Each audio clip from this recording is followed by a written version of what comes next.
Hello again, friends. Welcome into Gamecock Central Radio. Emerson Phillips joined by Collyn Taylor for a look at Gamecock football. 8 practices are in the books for preseason camp for the Gamecocks, 8 of the 26 that are scheduled in preparation for the season opener against NC State on September the 2nd. Collyn, Gamecocks didn't have the pads on for the first few days of practice, but they've got pads on now, and the team is starting to take a little bit better shape, we believe. And I know that the reporters, the media, are only allowed to attend the first 15 minutes of practice, so the media is limited in what it's able to observe at these practices, but we are 8 practices in now, and we're starting to get an idea of what this Gamecock football team is going to look like here in 2017. We knew a lot of the names, a lot of the personnel, but we're starting to get a better idea of who's going to play where, and there are some positions that are cause for concern on this football team, Collyn. So I wanted to talk about a few of these groups with you today, and we're going to start with the offensive line here. We talked last week here on Gamecock Central Radio about the fact that Muschamp clearly stated that the Gamecocks would try to find their best 5-player combination on the offensive line, and already in the first week of practice, Collyn, they've moved some players around. Alan Knott remains at center, but here in the second week of practice, looks like Darnell Stanley is taking most of the reps with the ones at left guard, Malik Young at left tackle, Corey Helms at right guard, Zach Bailey moved to right tackle this year, and Dennis Daly is a player that's sharing time at left tackle with Malik Young. This is a JUCO transfer.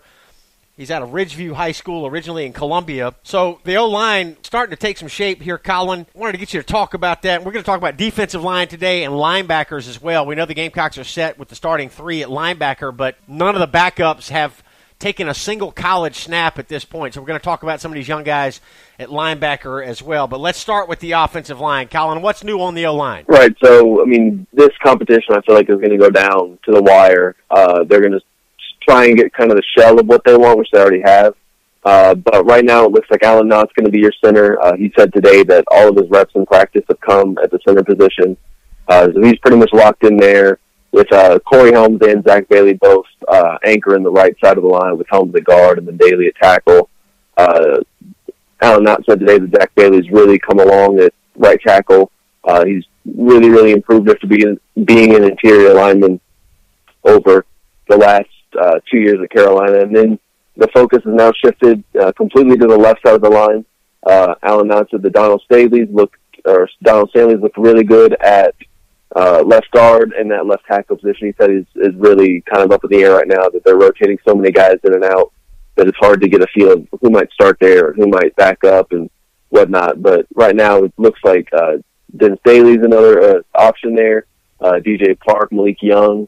There are a few different options that the Gamecocks go with, and a lot of them are big, strong guys that I think could make an impact early and kind of hold up Jake Bentley's line side. Dennis Daly getting some time at left tackle, competing with Malik Young, who's also gotten some work at center behind Alan Knott in the first 8 practices of the preseason here. Sedarius Hutcherson is the backup to Darnell Stanley right now, left guard. DJ Park backing up Corey Helms at right guard, and Blake Camper, the backup at right tackle. So it looks like this is the group that the Gamecocks are going to lean on for offensive line play in 2017. The starters could change, but Coach Muschamp and the offensive staff obviously trying to shore up this unit and find out their best 5-player combination. So that's a competition that will continue as we get closer to the season opener here, Collyn. And I think folks are curious to know if the Gamecock offensive line will be better this year. And I have reason to believe that they will be better, thanks in large part to the return of Darnell Stanley.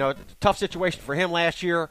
Collyn getting hurt basically on the first play of the season last year. And right. He stayed in a few plays and then didn't play again the rest of the year. So his return can only help. Right, and I think that, getting a guy like that back who's big, he knows the offense, and is 100% healthy from what they say, can only help. I think, he's kind of this big bulldozer of a guy that can play well, and it helps having guys behind him that are able to compete against him to make him better.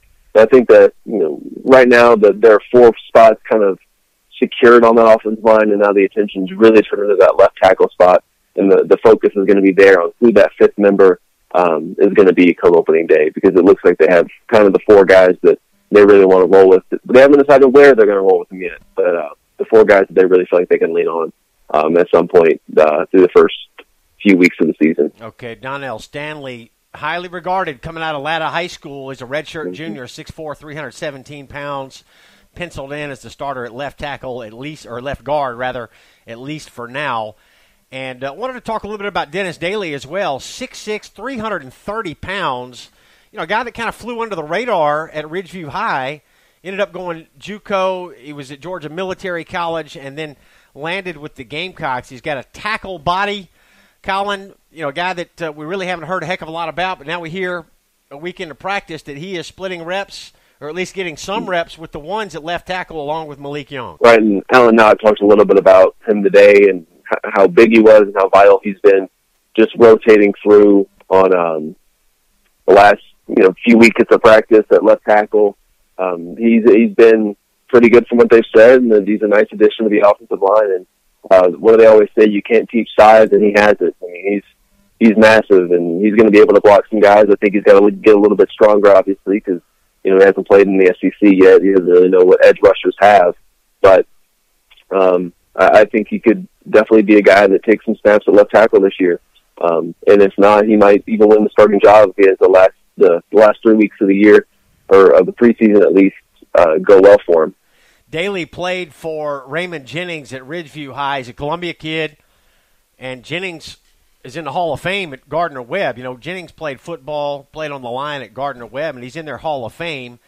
And Daly's got some nasty about him, Collyn. I think that he's got potential. You love the size, 6'6", 330, and it's going to be interesting to see how much he plays here in 2017. Not the starter yet, but getting some time at the ones at left tackle. So we'll continue to follow the progress of Dennis Daly and this battle for the starting job with Malik Young at left tackle. So, Collyn, let's move to the other side of the ball now and talk defense. So many questions surrounding the Gamecock defense, and I wanted to talk about this defensive line group. The Gamecocks have clearly got more players this year, it seems, than they've had in years past. You know, there's been a concern about a dearth of talent on the defensive line, but we've got a big group this year.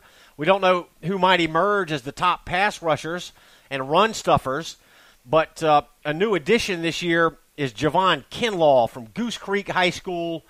He went community college and enters the Gamecock program as a sophomore, 6'6", 326 pounds. Run stuffer, Collyn, that can eat up a couple of blocks. And Bryson Allen Williams was talking about him earlier this week, said that a big guy like that playing defensive tackle can keep the linebackers clean. He can keep blocks off of the linebackers and allow them to make plays, and that's going to be key for the Gamecock defense this year because the linebacker core is good. Right, and Javon Kinlaw is nothing short of massive. I mean, he's like a column or a brick wall. I mean, nothing's really getting past him, or he's going to bolt through a lot of things that he comes into contact with.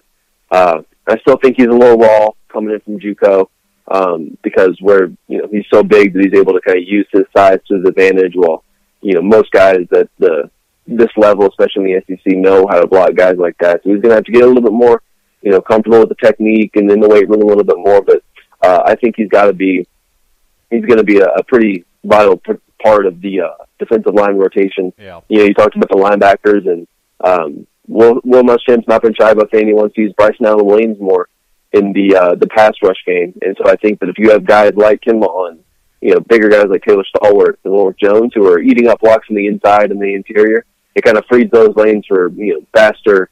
I don't want to say more athletic, but faster guys that can move around a little bit more as a defensive lineman, get out there and get the quarterback. So I think that it's going to be a big help for South Carolina getting more, beef and girth on that offensive line defensive line. Yeah, no question. Kinlaw not listed as a starter as of right now, and the Gamecocks largely going with their veterans at starters on defensive line right now. Taylor Stallworth, a senior at tackle. Dante Sawyer is a senior. He'll start at defensive end. And one young player, Dennis Wanham, DJ Wanham, 6'4", 251, sophomore from Stone Mountain, Georgia, who really made an impact last year, a player that continues to receive a lot of attention and getting a lot of talk through the first week of practice. So those are your starters right now on the defensive line. But, again, we've got a deep group here. Collyn, Ulrich Jones is in the mix here. Kier Thomas played last year. This is a kid that had 22 sacks his senior year at Miami Central High School in South Florida. He's a sophomore, 6'2", 262. Aaron Sterling is a freshman. Brad Johnson, we've talked about, the freshman from Pendleton High School in South Carolina. Aaron Thompson in this group as well, Daniel Fennell, and others. MJ Webb is in there as well. So And Shamik Blackshear, too, redshirt sophomore from Bluffton, a kid that has had some adversity off the field and has dealt with some problems, but physically is very gifted, Collyn, at 6'4", 260. So talk about this group of defensive linemen and who might be able to step up. Right, and I think it's a deep field if you consider, the amount of people that are there. There's still a lot of unknowns. Shamik Blackshear is obviously coming off that injury that sidelined him last year that you really don't know what he's going to have. He's going to still have if he's going to be 100%, essentially.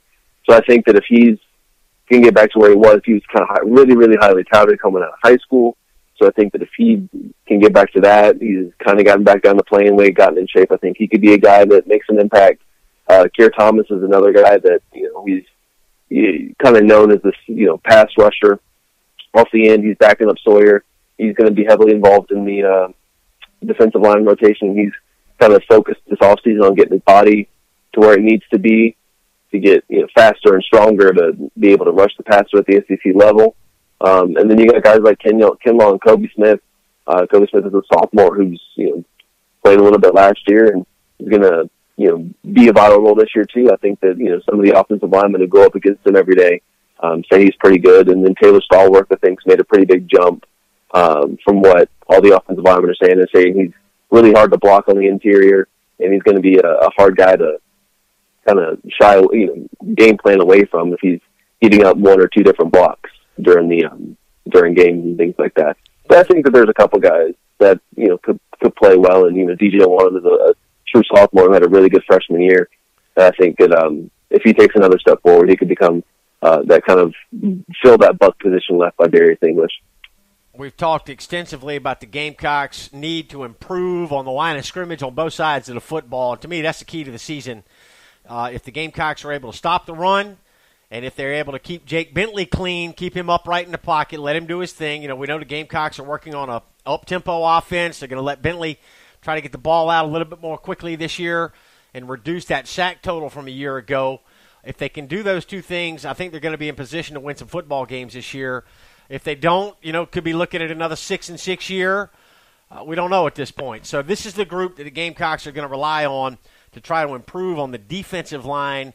And as we move to the linebacker position here, Collyn, we talked about Bryson Allen Williams, the return of Sky Moore, and also sophomore T.J. Brunson from Richland Northeast High School in Columbia. The Gamecocks look pretty good at the first three linebacker spots. But after these three, Collyn, there is not a single player on the roster that has taken a college snap, or at least a major college snap, coming into this year. So we got a group of young players, that are competing for time at backup positions at linebacker. I wanted to get you to talk about them. Sherrod Green, freshman from Rocky Mount, North Carolina, 6'1", 223. And Deuce Staley's son, Damani Staley, 6'1", 210. Also from Ridgeview High School, same as Dennis Daly. Freshman, Collyn, we don't know how much these guys are going to play this year, but they're competing for time at backup linebacker spots. Right, and, Will Muschamp has never been shy to, kind of not really call out players, but talk about the lack of depth that players have. And during media day, he essentially said that there's really no depth at linebacker, and, they need guys to want to come in and play well, and, you're going to have an opportunity early. And I think all of these guys will have an opportunity somewhat early this year to back up Sky Moore, T.J. Brunson, and Bryson Allen Williams, who, still, they're going to need some breaks too, and they're going to play the majority of it. But I think that, a few guys have impressed early.